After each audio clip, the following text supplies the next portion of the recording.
ఏంటి సార్ ఈరోజు ధర్నా పెట్టారు? ఇప్పటికే చాలాసార్లు చాలా సంఘాల ఆధ్వర్యంలో ధర్నా నడుస్తూ ఉంది. రిటైర్మెంట్ బెనిఫిట్లు వాళ్ళ బకాయిలు అయితే ఒక్క రూపాయి కూడా విడుదల కావట్లేదని వీళ్ళు చెప్తా ఉన్నారు. నెక్స్ట్ ఏం చేయబోతా ఉన్నారు? గవర్నమెంట్ మీద ఎట్లా ఒత్తిడి తీసుకురాబోతా ఉన్నారు? గవర్నమెంట్ మీద ఒత్తిడి తేవడం కాదు, ఈరోజు కాకుండా గతంలోనే అనేక సార్లు పోరాటం చేసాం. కేవలం ఇక్కడ చేయకుండా కింద జిల్లాల్లో కూడా చేశాము, మండల స్థాయిలో కూడా చేశాము, ఇది 3వ స్థాయిలో చేసాం. చేసిన తర్వాత మళ్ళీ ఇప్పటికి కూడా వాళ్ళు చేయకపోవడం వల్ల జిల్లాల్లో కూడా మేము నిరాహార దీక్షలు చేసాం. నిరాహార దీక్ష చేసిన తర్వాత రాష్ట్ర స్థాయిలో కూడా చేయడం అవసరమని, ఇది పరిష్కారం అయ్యేదాకా నిరవధికంగా మేము నిరాహార దీక్ష చేస్తామని చెప్తే పోలీసు వాళ్ళు పర్మిషన్ ఇవ్వలేదు మాకు. ఎందుకు ఇవ్వలేదు అంటే హైకోర్టు ఇచ్చింది, హైకోర్టు నిరాహార దీక్షలు చేయొద్దని చెప్పింది, అందుకోసం మీరు ఇవ్వద్దు అని స్పష్టంగా చెప్పడం జరిగింది. మరి ఏం చేయాలనుకున్నప్పుడు మీరు ధర్నా నిర్వహించుకోండి అని పర్మిషను ఈరోజు ఇవ్వడం జరిగింది. అందువల్లమే ఈరోజు ఇక్కడ ధర్నాకు నిర్వహిస్తున్నాం. ఈ నిర్వహించడానికి 2 కారణాలు. 2 పాయింట్లు మాత్రమే ఉన్నాయి, మిగతా అన్నీ లేవు. ఏమిటి ఆ 2 అంటే, ఒకటేమో హెల్త్ కార్డుకు సంబంధించింది, రెండవది 2024 తర్వాత రిటైర్ అయిన వాళ్ళు ఎవరైతే ఉన్నారో వాళ్ళకు కావాల్సిన రియంబర్స్మెంట్ బెనిఫిట్స్ ఏవైతే ఉన్నాయో అవి రావాల్సిన అవసరం ఉందనేది మేము గమనించాం. ఈ రెండింటిని కూడా ఇవ్వడానికి మేము చాలా ప్రయత్నం చేస్తున్నాం. అనేక కమిటీలు వేశారు, అనేక చర్చలు జరిగినాయి. ఏ చర్చలు జరిగినా ఏది జరిగినా కానీ 700 కోట్ల కంటే ఎక్కువ ఇవ్వడానికి లేదని చెప్పారు. 700 కోట్లైనా సక్రమంగా ఇచ్చిరా అంటే అది కూడా ఇవ్వలేదు. అది కూడా ఇవ్వకుండా ఈ మధ్య కాలంలోనే గ్రీన్ ఛానల్ పెట్టామని చెప్తున్నారు. గ్రీన్ ఛానల్ పెట్టండి ఓకే, కానీ ఆ 700 కోట్లు ఎవరికి ఇస్తున్నారో చెప్పాలా. ఎందుకంటే ఎవరు పైరవి చేసుకునే వాళ్ళకి ఇవ్వడం, ఇవాళ రిటైర్ అయిన వాళ్ళకి ఇస్తుంది తప్ప 2024 రిటైర్ అయిన వాళ్ళకి కూడా ఒక్క పైసా కూడా రాలేదు.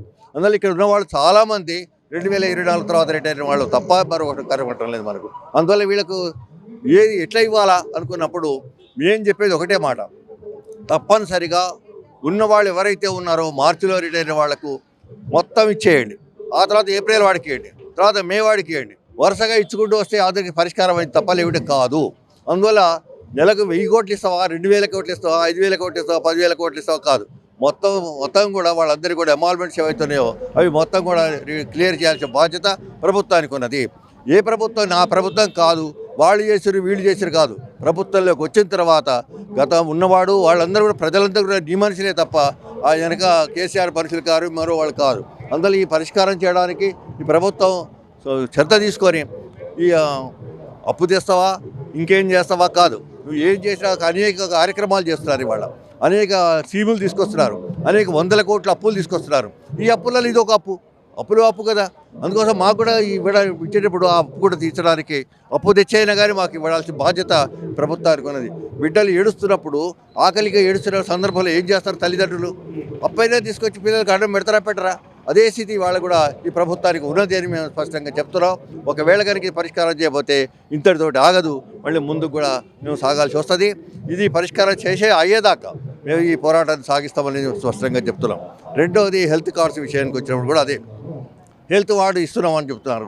కేసీఆర్ ఫ్రీ కార్డు ఇచ్చారు, మొత్తానికి ఒక కార్డు ఇచ్చాడు. ఆ కార్డు తర్వాత కొద్ది రోజులు మాత్రమే పనిచేసి తప్ప రెండోసారి మళ్ళీ పనిచేయలేదు.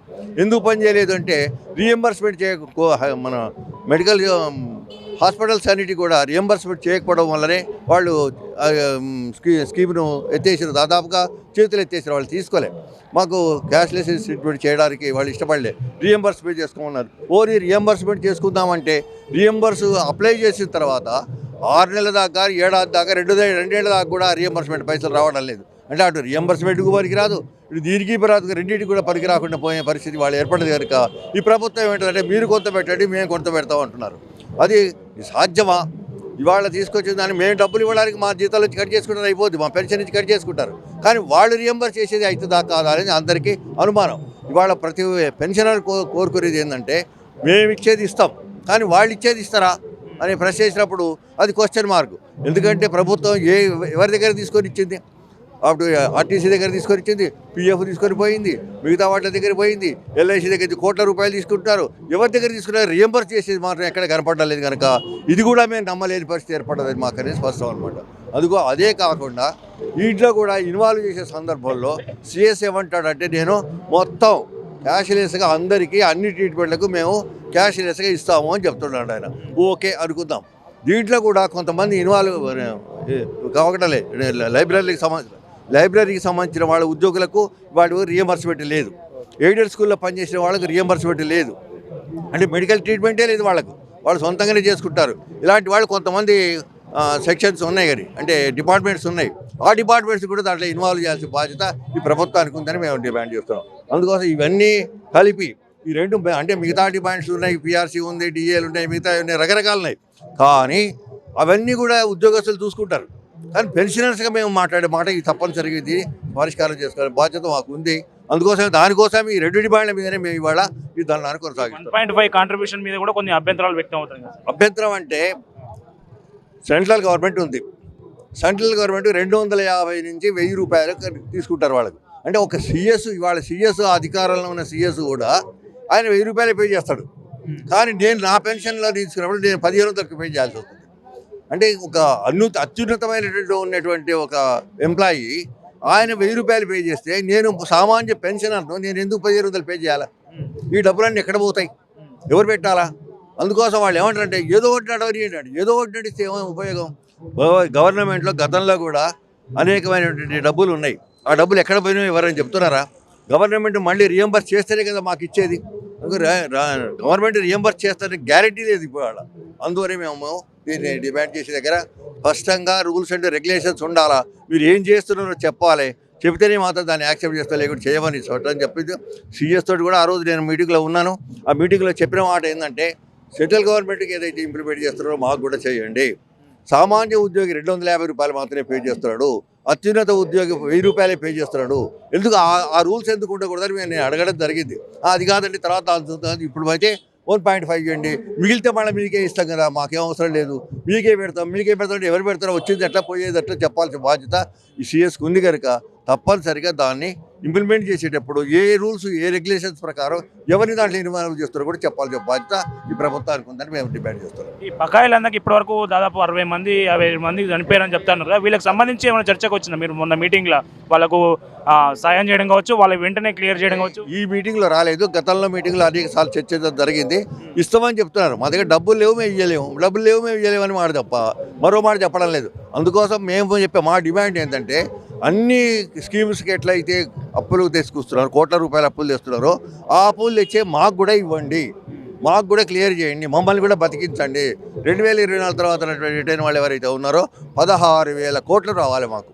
16,000 కోట్లు. ఎన్నాళ్ళు నువ్వు 700 కోట్లు ఇస్తే అది పరిష్కారం అయింది?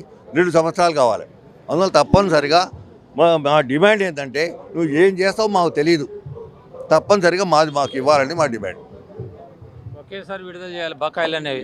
బకాయిలు ఇప్పుడు రాష్ట్ర ప్రభుత్వం దాదాపుగా 10,000 కోట్లని వెచ్చించైనా సరే ఈ వన్ టైం సెటిల్మెంట్గా మొత్తం బకాయిల్ని వెంటనే విడుదల చేయాలి. ఇది బెనిఫిట్స్ కావు, ఇవి బకాయిలు మాత్రమే. ఎందుకంటే ఇవాళ పెన్షనర్స్ మానసిక ఆందోళనకు గురై ఈనాటికి 67 మంది మరణించారు. వాళ్ళ కుటుంబాలు ఘోషిస్తూ ఉన్నాయి. కాబట్టి వెంటనే పెన్షనర్ బకాయిలు వన్ టైం సెటిల్మెంట్గా ఒకేసారి విడుదల చేయాలని డిమాండ్ చేస్తూ ఉన్నాము. ఎందుకంటే వాళ్ళకి ఓన్లీ పెన్షన్ ఒకటే వస్తుంది, కమ్యూటేషన్ రావట్లేదు, గ్రాట్యుటీ రావట్లేదు, ఎన్కాష్మెంట్ ఆఫ్ ఎర్న్ లీవ్ రావట్లేదు. ఇప్పుడు ఒక్కొక్కళ్ళు 30 నుంచి 40 లక్షలు 50 లక్షలు వచ్చేవాళ్ళు కూడా ఉన్నారు. వాళ్ళు ఎన్నో ప్లాన్లు పెట్టుకొని ఉన్నారు. పిల్లలు పెళ్లి చేయాల్సిన అవసరం ఉంది, ఇళ్ళు కట్టుకోవాల్సిన అవసరం ఉంది. ఇట్లాంటి ఎన్నో పోస్ట్ ప్లాన్ రిటైర్మెంట్ ప్లాన్స్ వేసుకున్నారు. అవన్నీ కూడా ఆశలు అడియాసలు అయిపోయి వాళ్ళ అనేక మంది మానసిక ఆందోళనకు గురై చనిపోతూ ఉన్నారు. కాబట్టి వెంటనే పెన్షనర్ బకాయిలు విడుదల చేయాలని మేము టాప్ రాగా డిమాండ్ చేస్తాం.